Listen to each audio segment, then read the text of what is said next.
Return now to the growing humanitarian crisis in Gaza. I'm joined now by Musheir El Farra, a civil engineer and human rights activist in Gaza. I appreciate your time. Thank you very much for having me on. So after Hamas launched its terror attack, Israel announced a siege of Gaza, cutting off electricity, water, food, fuel. The IDF has also been bombing what it says are Hamas targets ever since. How would you describe what you and the people of Gaza are experiencing? Can I kindly correct you to start with? The IDF, or the Israeli army, I wouldn't call it the IDF, is launching an attack on Hamas target, Palestinian people. Every aspect of the Palestinian life in the Gaza is being hit. The Gaza Strip is Hamas.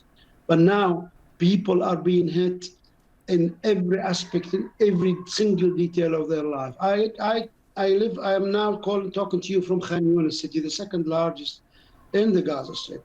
And the streets are filled with thousands of people who had to flee intense bombing, indiscriminate bombing, or had been threatened by the Israeli army to leave or be bombed and killed. This is the correction I'd like to make. They're not launching an attack on Hamas, not at all. It's an indiscriminate attack. Over 600 children have been killed so far. 2,000 people have been killed. I just came back from the scene of bombing of two houses where people I know personally have been killed and pulled from under the rubble. To say that this is an attack on Hamas is another distortion of fact, if you allow me to say so. It's an attack on the Palestinian people. We saw it before. We're seeing it now. Cutting power lines, cutting water supplies, cutting people's resources is a crime. But sadly, Israel is above international law. If I am a human being, I have to feel the suffering of any civilian on either side of the oppression that the Israelis are carrying out. And I feel sorry for if any civilian has been killed on the Israeli side. But let me make it clear. Those civilians are the victims of long years, long decades of Israeli aggression almost every day, almost every moment of Palestinian lives. And this is why the Israelis should rethink the way they approach this and think that their army, not only since 1948, but even recently, nobody talks about 270 Palestinian civilians who were killed since the start of 2023. Including 79 children in the West Bank. Nobody talks about displacement of people. Nobody talks about colonial settlements that are taking Palestinian lives. Nobody talking about the theft of Palestinian waters. Nobody's talking about the pollution of Palestinian airs. Attacks on hospitals. Let me just give you something. Yesterday, Al-Awda hospital in the north part of the Gaza Strip have been threatened to evacuate. For goodness sake, how can you threaten a hospital? A hospital with all departments. 10 hospitals have been hit, and a Shifa hospital, and we're not telling lies. You can come, CNN or BBC or any other channel, come to the Gaza Strip and see the incubator unit in a Shifa hospital. I'm really pleased with their statement about the of babies in Gaza, because these lies have turned the world against the Palestinians when the Palestinians have been victimized for 75 years.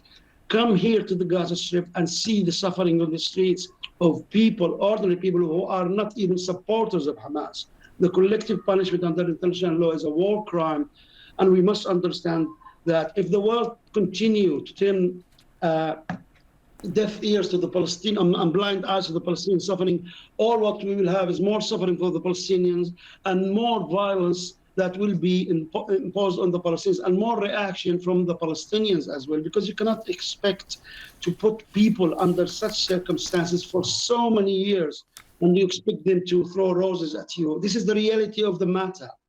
Whether we like it or not, Israel has to be held accountable. And sadly, the United States government, the European governments are taking the side of the Israelis blindly without investigating situation on the ground, as if they were prepared to do that, as if it's part of a bigger plan to play global warfares in the area. Come to the Gaza Strip, see the suffering for your own eyes. Come to the Al-Bashiti family who lost 10 civilians. Come to Al-Agha family who lost 10 civilians. Come to Al-Laham family, Shihab family in Gaza, 44 civilians. Musheir, I just want to ask you, you spoke about, Musheir, can I just ask you a question? Tag price, one price for human life for everyone, not a very expensive tag price for the Israelis and nothing for the Palestinians. Musheir, I want to ask you about support for Hamas in Gaza. Hamas has ruled Gaza since 2007. How much support is there from the people of Gaza for Hamas? And what was the reaction after the attack on Saturday? Can I tell you, I'm going to tell you the whole truth. Before the attack, support for Hamas was dwindling and Hamas wasn't popular at all, because people weren't happy with the way Hamas is running the Gaza Strip. They weren't happy with the siege and what's happening. They weren't happy with their life, which was a misery as a result of the Israeli siege. But following the attacks, the severe attacks, the intense attacks, the Palestinians are united. We don't think of Hamas and not Hamas. I'm never ever supported Hamas in my life. But as I'm talking to you, Hamas is now part of the Palestinian social fiber because we are all under attack. Support for Hamas was dwindling thanks to Israel. Support for Hamas is sky high now because of the severity of the crimes that the Israelis are committing, not because of the popularity of Hamas.